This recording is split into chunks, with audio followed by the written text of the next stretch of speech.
Hey guys, we are thrilled again to do our second installment with Don and Suzanne Manning. Don and Suzanne are the founders of Crazy Cool Family.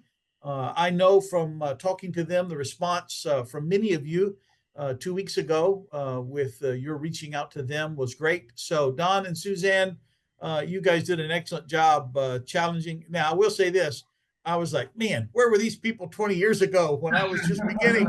I wished I'd heard this a long time ago, but listen, I've got grandkids now, so I can use those same principles with them. So welcome back to our Team Illinois Huddle. Don and Suzanne, it's a blessing to have you. Talk to us about how we can improve our care for and our stewardship of the families the Lord's given us. Yeah, it took us 20 years to learn that, Roy, is why why we couldn't tell you 20 years ago. We're excited to be here, first of all. Yeah, we just want to thank you guys. We got off the call last week and we were just so honored that we got to be in front of you to encourage you, and just blown away that you guys come together and you build the energy and the momentum to see each other face to face in this. And I just want to thank you for being on the front lines of the spiritual battle that we're fighting, trying to bring heaven to earth. And so thank you so much for doing that. And for us, I love what you were saying about how you're fighting for your next generation and your kids. And what we do is we fight for family, and I know that you're fighting for family as well. And so we just want to encourage you to fight for family, because nobody else is. I mean, the enemy is alive and well, and he's coming after our families with vengeance. And you guys are the ones that get the opportunity to present what a whole family looks like, what a real family looks like, what a God-loving family looks like. Yeah, I'm gonna share my screen here, and hopefully you can see that. And then I'm also going to start a slideshow here. And so can everybody see that? Are we going good on the screen?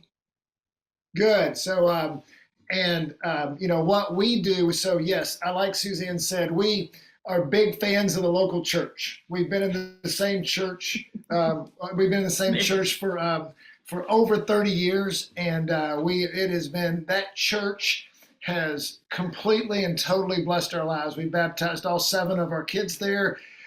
You know, I'm an elder at that church, and so we just really believe in the local church. And one of the things we find is that the church, as we go to and so what we do at Crazy Cool Family is we come alongside the church and say, the church usually does a great job of discipleship. You know, Jesus said at the end of Matthew, just go and make disciples. And so the primary job of the church is to make disciples. And usually the church doesn't do a great job of teaching how to do family. And so we found that at our church. And so we started to step in. Because they're very busy doing all the other things. Well, and it's just not necessarily a priority. So we decided to step in at our church many years ago and meet that need. And it was a passion of ours. And then now we go to individuals and other churches. And really, we talk about we won't go over all that we teach, but just know that we come alongside you as a church. We talk about 3 commitments of a Crazy Cool Family. Pursue God, build relationships, and create culture. Now, the pursue God's at the top, and that is the job of the church. So we direct people back to the local church and say, go to the church and be discipled, and then let us come alongside and help you become amazing parents and build amazing families. And we found over our 30-something years of parenting and studying God's word that there were 2 main things. Pursue God, but 2 key words is relationships and culture.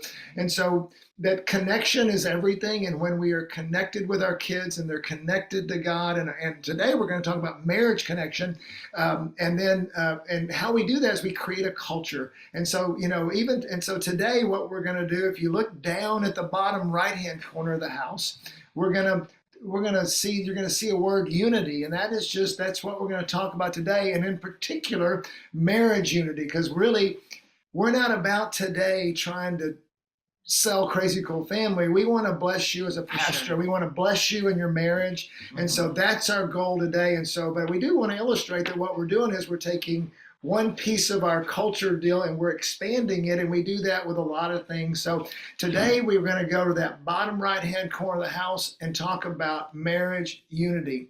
And so we hope this blesses you today. It's something that Suzanne and I've been married for 33 years, I guess. And so, It's adding up. and we found out that we are very different.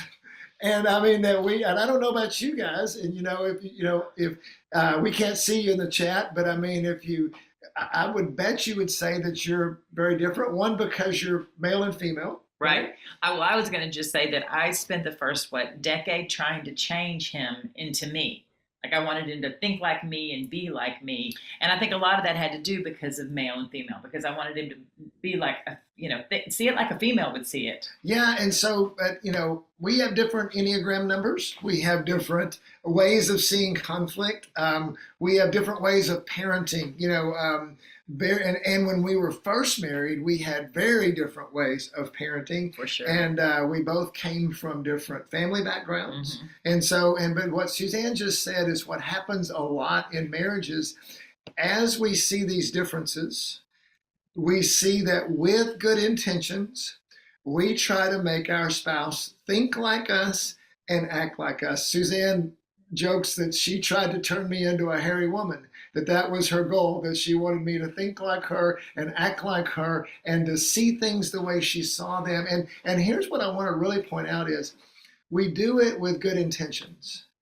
And what I tried to do to Suzanne was I tried to systematize her, because she's more of a creative thinker. She's more of a in the moment person.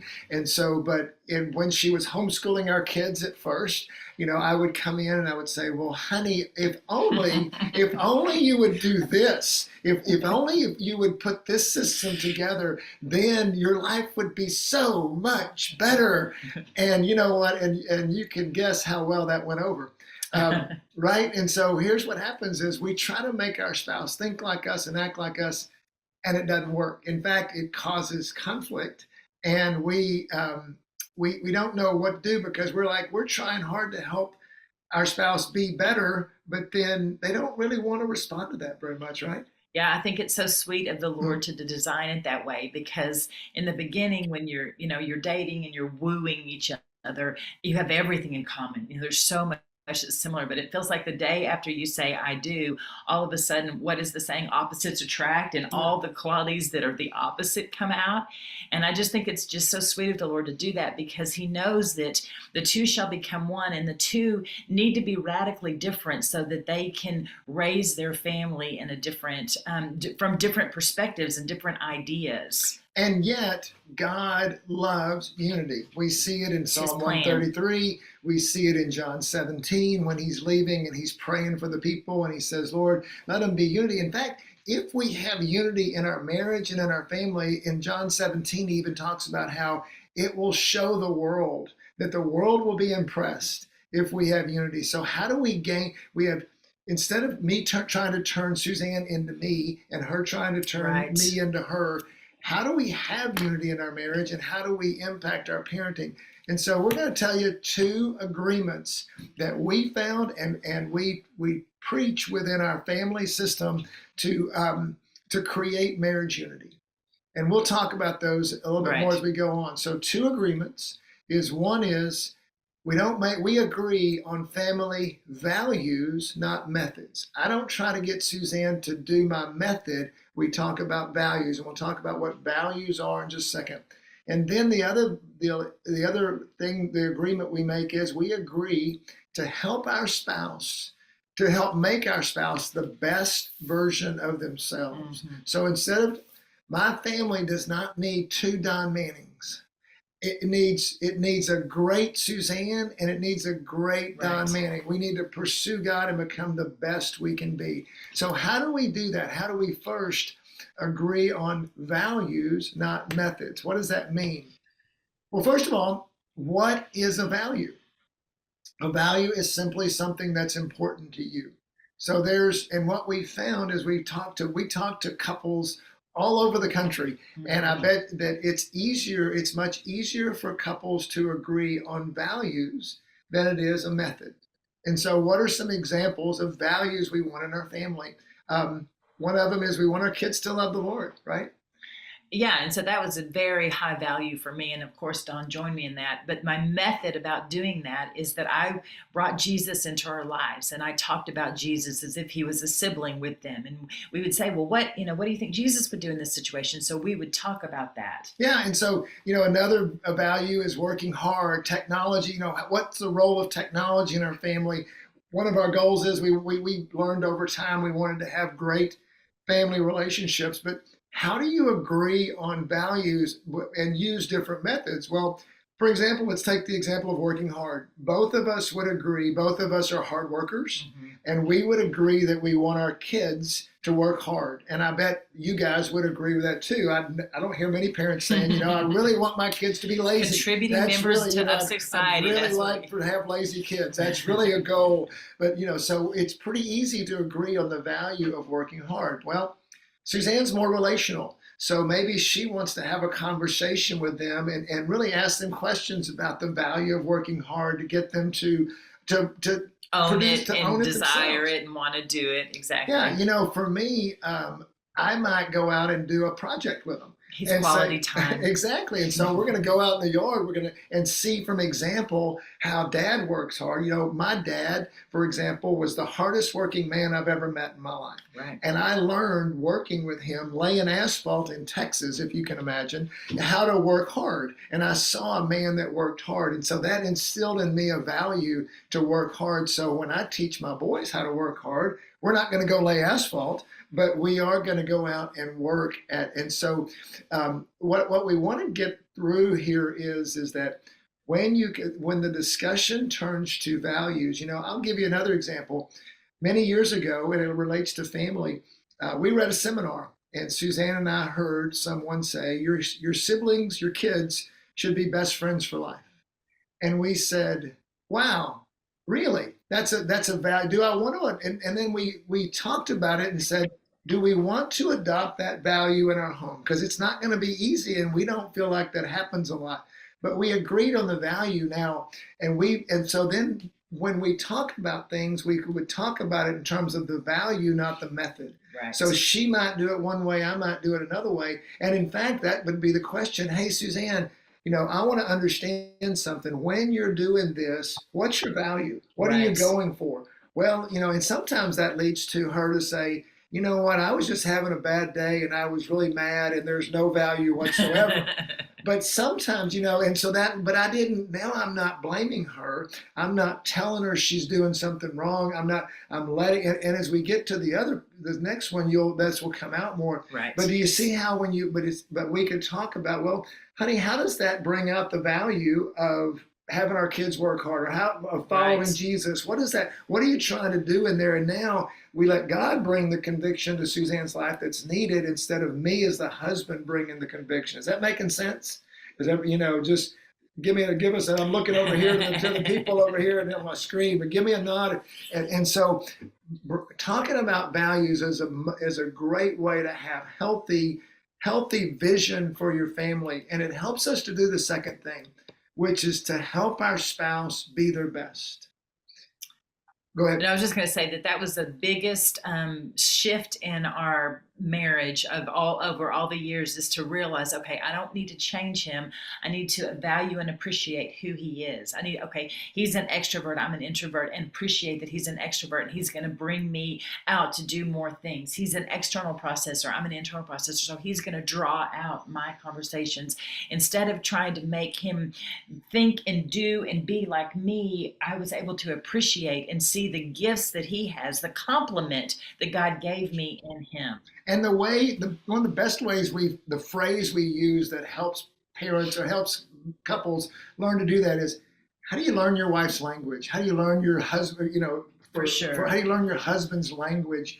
It is like learning a foreign language. Yeah, well, what makes him tick? What makes him think like that? And the best way to do that is to ask questions. Yeah. Well, what do you? So help me understand.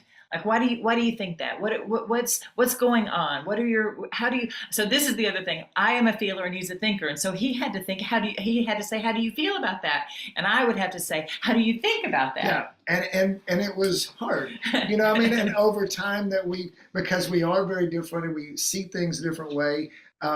But what it helps us do, one, is to understand the other person, and then also it helps us to agree on the values that where are we going together, and how can each of us. And what happens then is if our family has the best version of me and the best version of Suzanne, Right. what happens to the family? The family benefits greatly For sure. because they're getting a healthy Suzanne, not an oppressed Suzanne by a husband that's Or always an angry Suzanne because her husband's made her a mad. reactive Don or whatever it is. We're getting the best version of ourselves, and we're aligned with our vision. We feel free to operate in the best way we want to, because it gets that third conclusion. So what happens is, instead of me telling Suzanne what to do, I help Suzanne come to her own conclusions from her own relationship with God. Yeah.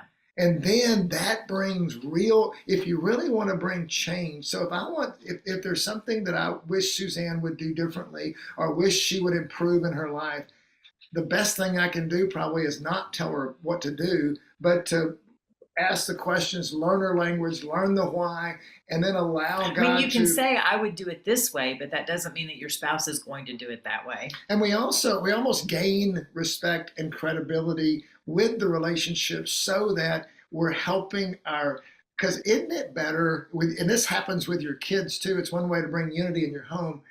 What if your kids and your spouse come up to their own conclusions as to how to change? Then now they own it. Right. Now it's them, and it's not, because when we tell them, it tends to create resistance. So go ahead. No, that's good. That's good. So wrapping up, just what we hope we brought to you today. How do you have marriage unity? You agree on values. You talk about values, and when you have discussions on values, it eliminates a lot of the conflict of me versus you. Do it my way, and you'll be best, and all those things that create animosity in marriage. And then also, just learn your spouse and help them be their best. The best thing you can do for your family is to present them the healthiest version of you. And the second best thing you can do is to help your spouse become the healthiest version of themselves. Now, notice when we talk about, as we go into finishing up about family, we haven't talked about the kids at all. It's so often in parenting, we talk about, and that's a lot of what we do in these guides. These are our main things we do in your small groups and things. These are our Crazy Cool Family Guides. And actually, if you will email us, there's an email there, the don@crazycoolfamily.com. We bless pastors, and it's a way that we introduce you to what we're doing. And so we're going to send you a free copy of those guides. I always send out about 10 of them to pastors, to the pastors in this group. Yeah. And so we're happy. Just send me an email, and I will ship those out today, and we will get those to you next week. And you can look at those, and our goal is you use them in your family, and you benefit. We want your family to be blessed. I don't care if you're a parent of a 2-year-old or a 32-year-old, it's going to bless your family. You guys are pastors. You know a lot about parenting and family, but we're going to bring some insight in that's going to help you, and then we can talk further about doing that with your church if you want to. We work with a lot of churches in their small groups, and then we have a lot of. I was just going to say, and then here are some other ways to connect with us as well. We had that we invite you, we want you to, we hope that you will sign up for our daily email. That is, that's just encouragement that comes into your inbox every day. And we hope that you share it with the people in your church. We share it with you share it with your spouses, and they share it with their, small groups, whatever that is, because reality is parenting is hard. And in this day and age, it is really hard. And this is just not even a 2 or 3 minute encouragement that comes into your inbox. And a lot of you, raise your hand if you guys signed up for it last week. A whole bunch of you did, and we were encouraged by that. Yeah. Because what I love about it is it now connects us with you. And now you're scooped up with our prayer people that are praying for you. You're connected to our ministry, and now we can go out and fight the good fight together. Crazy Cool Family and all the pastors in Illinois. I mean, you guys are, yeah. Yeah, so that URL is on there. You can also get to it from our website. crazycoolfamily.com. And we also have a podcast. It's we've been doing it. This is our 6th season. There's 270 episodes or so. Just a lot of great content there. And that's where we just randomly talk about a lot of different things. And then, we're on social media as well. But really, we'd love for you to get a copy of our guides and get a copy of the daily email, because not only do you get encouraged, but we also are able to keep you informed about what we're doing at Crazy Cool Family and stay connected with you.